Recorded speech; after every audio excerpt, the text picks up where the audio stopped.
Hello everyone, I am पारस और आज हम डिस्कस करेंगे एल्काइंस के बेसिक्स। ठीक है, तो देख लेते हैं कि हमारे पास एल्काइंस क्या होती है ना। तो हम ऐसा बोलते हैं कि जब भी हमारे पास कार्बन कार्बन के बीच ट्रिपल बॉन्ड होते हैं, 3 बॉन्ड प्रेजेंट होते हैं, तो उसको हम एल्काइन बोलते हैं। ठीक है, हमने ऐसा पढ़ा था कि अगर कार्बन कार्बन के बीच सिंगल बॉन्ड प्रेजेंट है उसको एल्केन बोलेंगे। अगर डबल बॉन्ड प्रेजेंट है कार्बन कार्बन के बीच तो हम उसको एल्कीन बोलेंगे। और अगर कार्बन कार्बन के बीच triple bond means 3 bond present है तो हम उसको एल्काइन बोलेंगे। ठीक है, तो ऐसे ही हमने यहाँ पे लिखा हुआ है कि एल्काइंस होती है उसका जो हमारे पास एल्काइंस होती है उसमें कार्बन कार्बन के बीच ट्रिपल बॉन्ड है। जैसे हमने यहाँ पे क्या दिखाया है कि कार्बन कार्बन के बीच ट्रिपल बॉन्ड है तो ये एल्काइन है। ठीक है, फिर हम बोलते हैं कि फर्स्ट पॉइंट लिखा हुआ है कि unsaturated compound at least one triple bond present. तो जो हमारे पास एल्काइन होती है वो अनसैचुरेटेड कंपाउंड होते हैं। अनसैचुरेटेड कंपाउंड कौन से होते हैं? जिनमें डबल बॉन्ड, कार्बन के बीच डबल बॉन्ड या कार्बन के बीच ट्रिपल बॉन्ड होता है। कार्बन कार्बन के बीच डबल बॉन्ड है, अनसैचुरेटेड कंपाउंड। अगर कार्बन कार्बन के बीच ट्रिपल बॉन्ड है तो अनसैचुरेटेड कंपाउंड। अब हमने ऐसा बोला कि जो हमारे पास एल्काइन होती है वो अनसैचुरेटेड कंपाउंड होती है क्योंकि उसमें एक ट्रिपल बॉन्ड प्रेजेंट होता है। ठीक है, तो ऐसे लिखा हुआ है हमने कि अनसैचुरेटेड कंपाउंड है at least one triple bond present. ठीक है, नेक्स्ट लाइन में लिखा है कि हमने compare to alkanes and alkenes number of hydrogens are less. तो अगर हम एल्काइंस को एल्केन और एल्कीन से कंपेयर करें तो इसके पास कम हाइड्रोजन होते हैं। एग्जांपल से समझो, जैसा हमारे पास ये एल्काइन है, कैसे पता चला? कार्बन कार्बन के बीच ट्रिपल बॉन्ड प्रेजेंट है। ठीक है, तो ये एल्काइन है 2 कार्बन की और इसमें कितने हाइड्रोजन है? इसमें 2 हाइड्रोजन है। ठीक है, अब ये बताओ ये क्या है? मेरे पास कार्बन कार्बन के बीच डबल बॉन्ड है तो ये एल्कीन है। यहाँ पे कितने हाइड्रोजन है? 2 और 2 4, तो यहाँ पे 4 हाइड्रोजन है। तो एल्काइन के पास 2 हाइड्रोजन थे, एल्कीन के पास 4 हाइड्रोजन है और ये क्या है? कार्बन कार्बन के बीच सिंगल बॉन्ड प्रेजेंट है तो इसको हम बोल देंगे एल्केन है। इस पे कितने हाइड्रोजन है? इस पे 6 हाइड्रोजन है। तो एल्केन के पास 6 हाइड्रोजन, एल्कीन के पास 4 हाइड्रोजन और एल्काइन के पास 2 हाइड्रोजन। तो हम ऐसा बोल सकते हैं क्या कि एल्काइन के पास एल्कीन और एल्केन से कम हाइड्रोजन होते हैं। ठीक है, तो हमने ऐसे ही लिखा हुआ है कि compare to alkanes and alkenes number of hydrogen are less. तो हमारे पास एल्काइन जो होती है उसके पास कम हाइड्रोजन होते हैं अगर हम उसको कंपेयर करें एल्केन और एल्कीन से। ठीक है, first stable member is ethylene जिसका फॉर्मूला होता है C2H2, कॉमन नेम है जिसका एसिटाइलिन। ठीक है, तो हम ऐसा बोलते हैं कि जो हमारे पास फर्स्ट मेंबर होता है एल्काइन का वो 2 कार्बन की एल्काइन होती है।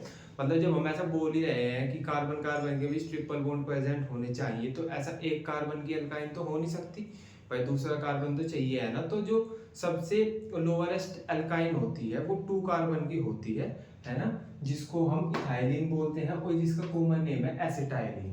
क्लियर है? ठीक है, अब इसका जो जनरल फॉर्मूला होता है कि हम ऐसा आइडेंटिफाई कैसे करेंगे, जैसा हमको ऐसा दे दिया सिंपल फॉर्मूला दे रखा है। ये तो हमने स्ट्रक्चर देख लिया कि भाई अगर स्ट्रक्चर में कार्बन कार्बन के बीच ट्रिपल बॉन्ड प्रेजेंट है, हमने पहचान लिया, आइडेंटिफाई कर लिया एल्काइन है।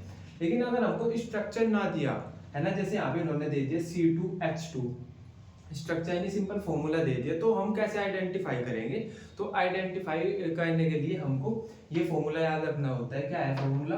CnH2n-2। मतलब जितने हमारे पास कार्बन है उतने कार्बन को मैं 2 से मल्टीप्लाई करूं और उसमें से 2 माइनस कर दूं तो हमारे पास उतने हाइड्रोजन होने चाहिए। मैं सिंपल ये बोल रहा हूँ कि जितने हमारे पास कार्बन है उस नंबर को 2 से मल्टीप्लाई करो और उसमें से माइनस करो 2, जो नंबर आएगा उतने हमारे पास कार्बन के साथ हाइड्रोजन होने चाहिए, तो हम एल्काइन बोल देंगे। इसको एग्जांपल से समझो, जैसा मैं ये बोल रहा हूँ कि अगर मेरे पास n इज इक्वल टू 2 है तो मेरे पास आप ये बता दो कि एल्काइन का फॉर्मूला क्या होगा। तो आप बोलोगे n इज इक्वल टू 2 है तो n इज इक्वल टू 2 हो जाएगा यहाँ पे, तो कार्बन हो जाएंगे 2 और हाइड्रोजन में 2 इंटू 2 करेंगे 4 और माइनस 2 तो 2, तो हाइड्रोजन हो जाएंगे 2, है ना। तो बेसिकली ये हमारे पास 2 कार्बन की एल्काइन आ गई, है ना। इसका नेम क्या?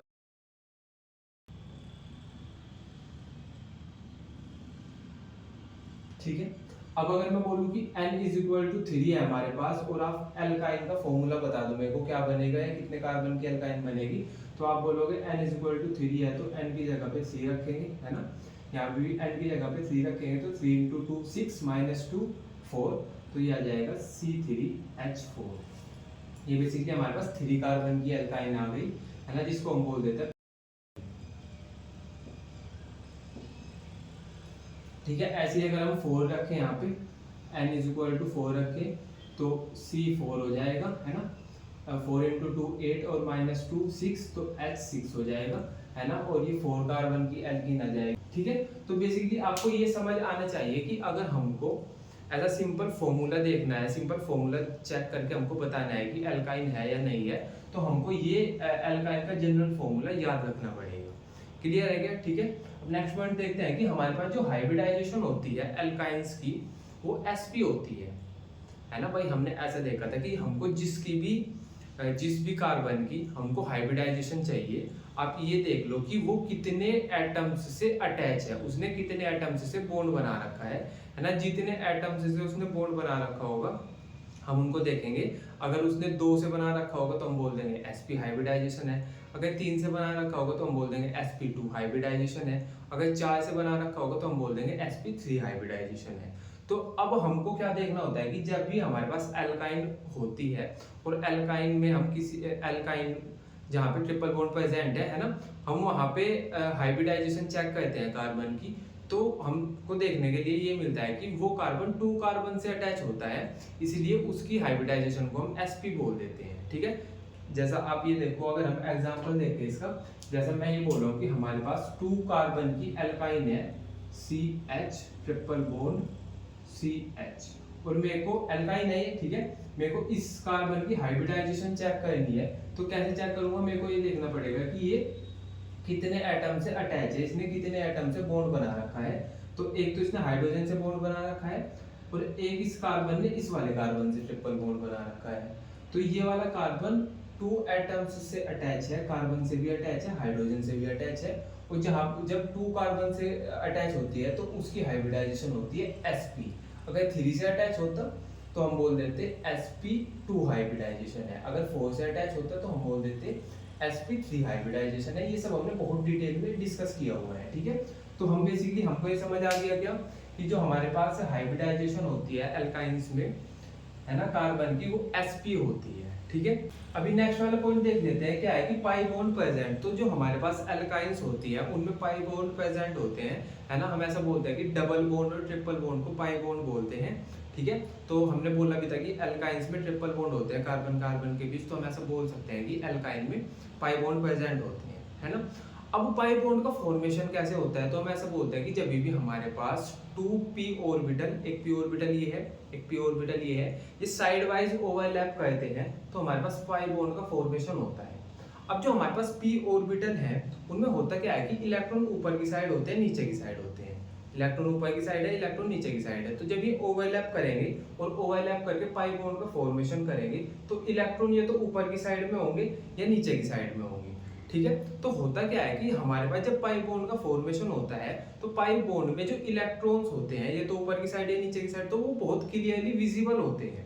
तो प्रॉब्लम ये होती है कि क्योंकि पाई बॉन्ड में इलेक्ट्रॉन इतने ज्यादा विजिबल हैं कि जिसको भी इलेक्ट्रॉन चाहिए होता है वो पाई बॉन्ड पे अटैक कर देता है। क्यों? क्योंकि उसको इलेक्ट्रॉन चाहिए और उसको सामने पाई बॉन्ड में इलेक्ट्रॉन दिख रहे हैं, तो वो अटैक कर देगा पाई बॉन्ड पे और वहां से वो पाई बॉन्ड को तोड़ देगा। ठीक है, तो हम ऐसा बोलते हैं कि जहां पे हमारे पास पाई बॉन्ड प्रेजेंट होता है वहां पे हमारे पास स्टेबिलिटी कम होती है। मतलब जहां पे पाई बॉन्ड होगा वो कम स्टेबल होगा अपनी लाइफ में। क्यों? क्योंकि उस पर कोई भी अटैक करेगा और पाई बॉन्ड को तोड़ देगा। ठीक है, इतना पॉइंट आपको क्लियर आया क्या, समझ है ना? तो मैं ये बोल रहा हूँ कि एल्काइंस में पाई बॉन्ड प्रेजेंट होते हैं, एल्केन में पाई बॉन्ड नहीं प्रेजेंट होते। तो आप मेरे को बता सकते हो क्या कि अपनी लाइफ में एल्काइन ज्यादा स्टेबल है या एल्केन ज्यादा स्टेबल है? क्योंकि एल्केन में सिंगल बॉन्ड प्रेजेंट होता है, कोई अटैक ही नहीं कर सकता। लेकिन जो एल्काइन है उसमें ट्रिपल बॉन्ड प्रेजेंट होते हैं, मतलब पाई बॉन्ड प्रेजेंट है उसमें है ना, तो उस पर कोई भी अटैक करके उसको तोड़ देगा। तो हम ऐसा बोलते हैं कि जो हमारे पास एल्केन होती है वो ज्यादा स्टेबल होती है as compare to alkyne. Clear है? तो अभी देख लेते हैं हमने इसके बारे में क्या लिखा है कि alkynes behave as a source of loosely mobile electron. तो हम ऐसा बोलते हैं क्योंकि एल्काइंस के पास पाई इलेक्ट्रॉन होते हैं और पाई इलेक्ट्रॉन के पास बहुत सारे सॉरी एल्काइंस के पास पाई बॉन्ड होते हैं और पाई बॉन्ड के पास बहुत सारे इलेक्ट्रॉन होते हैं। तो हम ऐसा बोलते हैं कि एल्काइंस ऐसा बिहेव करती है कि वो सोर्स है इलेक्ट्रॉन्स का। ठीक है, तो आपको सिंपली इतना समझ आना चाहिए कि यार एल्काइंस है तो पाई बॉन्ड होंगे, और पाई बॉन्ड होंगे तो वहां पे बहुत सारे इलेक्ट्रॉन होंगे। तो एल्काइंस हमारे पास सोर्स बन गई इलेक्ट्रॉन्स का। ठीक है, सेकंड पॉइंट देखो, alkynes are easily attacked by electrophile.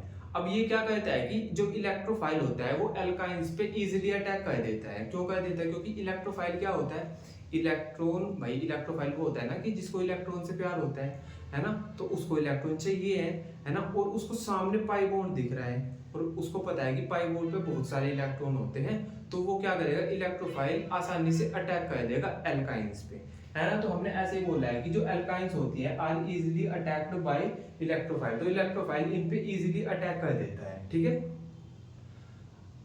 Third point देख लो, compare to alkenes stability of alkynes is less due to pi bond. तो हम ऐसा बोलते हैं क्योंकि एल्काइंस के पास पाई बॉन्ड है, उन पे कोई भी आसानी से अटैक कर देगा, बॉन्ड तोड़ देगा। तो इसी ही वजह से जो हमारे पास एल्केन्स होती हैं वो एल्काइंस से ज्यादा स्टेबल होती हैं अपनी लाइफ में। क्यों? क्योंकि ना तो उनके पास पाई बॉन्ड है, एल्केन्स के पास तो सिंगल सिंगल बॉन्ड होता है, तो ना तो उनके पास पाई बॉन्ड है और ना उन पे कोई अटैक करेगा। तो हमने ऐसे ही बोला क्योंकि हमारे पास जो, अगर हम कंपेयर करें एल्केन्स को और एल्काइंस को, तो हमारे पास जो एल्केन्स होती है वो ज्यादा स्टेबल होती है एल्काइंस से। ठीक है, तो हमने बेसिकली ये तीनों पॉइंट डिस्कस कर दिए, है ना।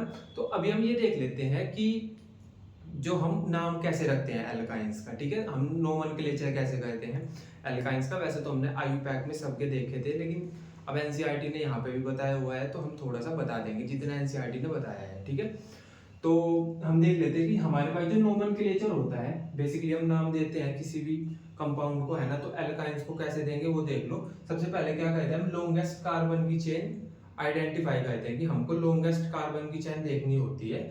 जो भी लॉन्गेस्ट कार्बन की चेन होगी उसकी हम नंबरिंग करेंगे। ठीक है, lowest number for triple bond. अब क्योंकि हम एल्काइन का नोमेनक्लेचर कर रहे हैं तो उसमें ट्रिपल बॉन्ड होगा, तो हमको नंबरिंग उस तरीके से करनी है कि लोएस्ट नंबर मिले ट्रिपल बॉन्ड वाले कार्बन को। ठीक है, थर्ड है हमारे पास, फिर हम क्या करेंगे, वर्ड रूट और प्लस सफिक्स ऐड करेंगे आइन, है ना। जब हमको पता चल गया कि भाई हमने नंबरिंग कर ली, जैसे 6 कार्बन की चेन है तो हमने 6 कार्बन के लिए लिखना है वर्ड रूट क्या होता है ना। और क्योंकि आइन है तो उसका सफिक्स हो जाएगा, सॉरी क्योंकि एल्काइन है उसका सफिक्स हो जाएगा आइन, है ना।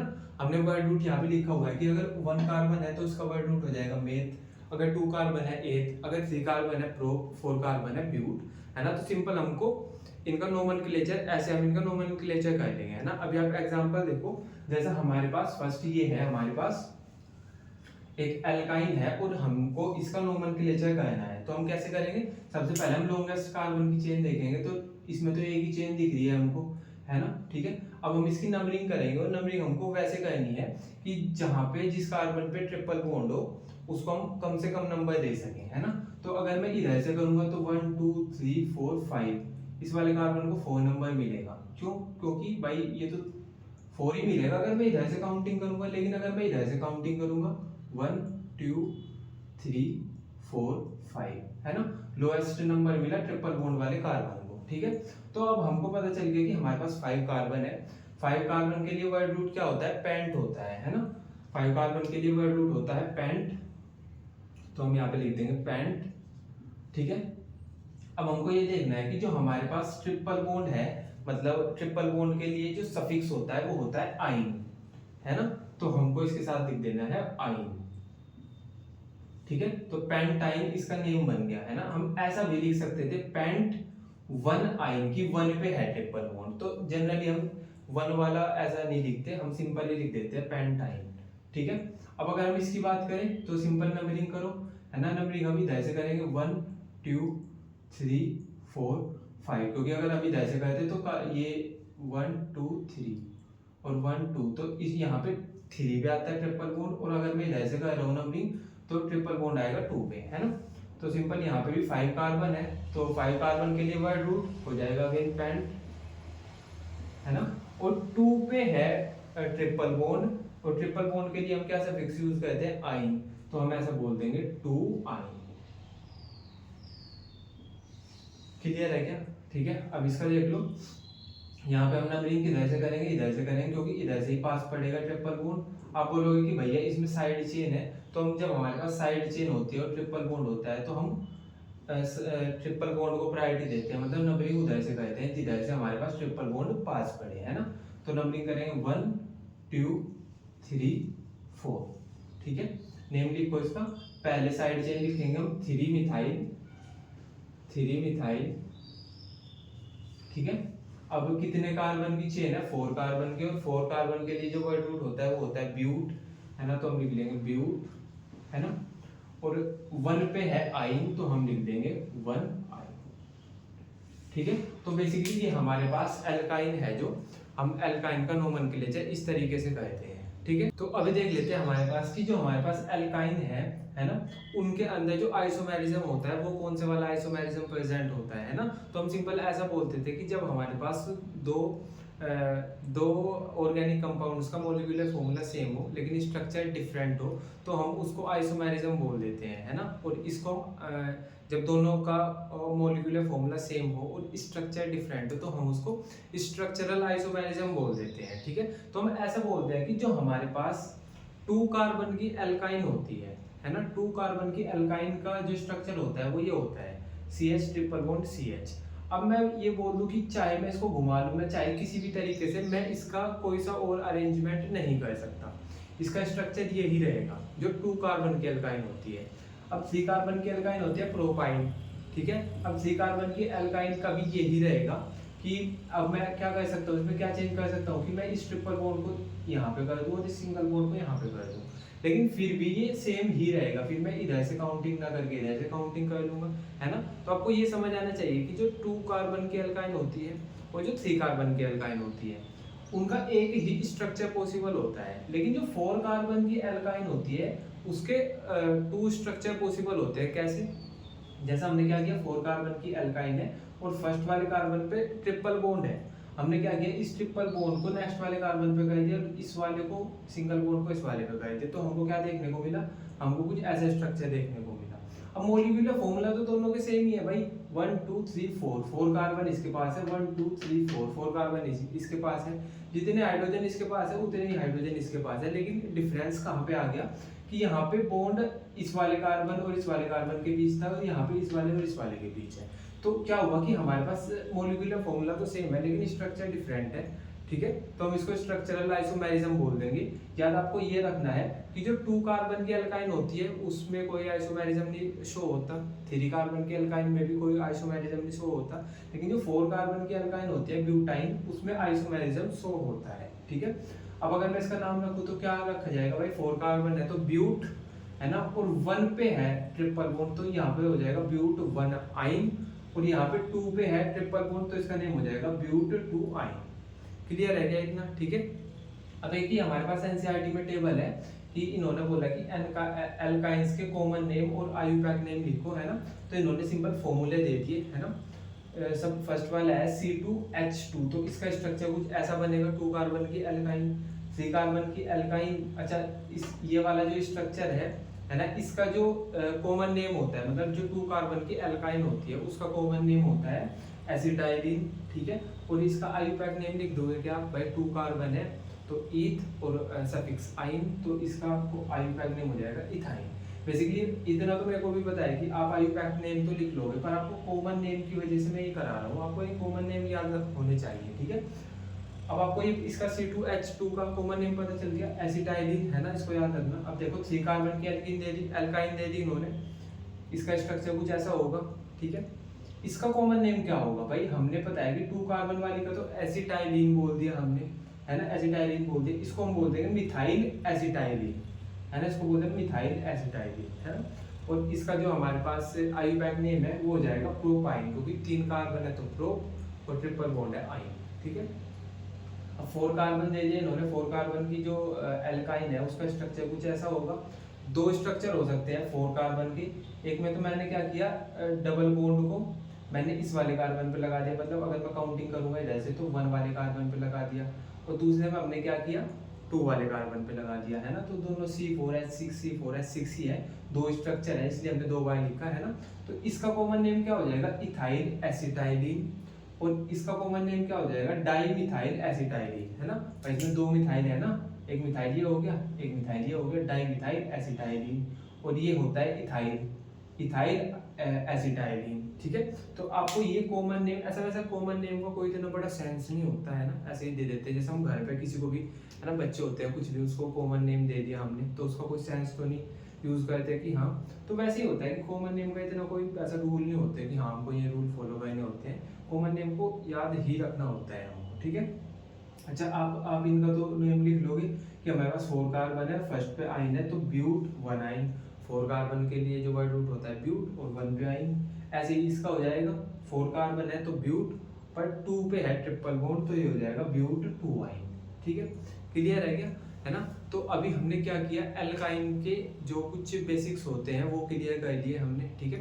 कल को हम ये पढ़ेंगे कि हम एल्काइंस को बनाते कैसे हैं, हम एल्काइन को प्रिपेयर कैसे करते हैं, ठीक है। तो तब तक आप इसका रिवीजन करो, बाकी हम कल पढ़ेंगे। बाय।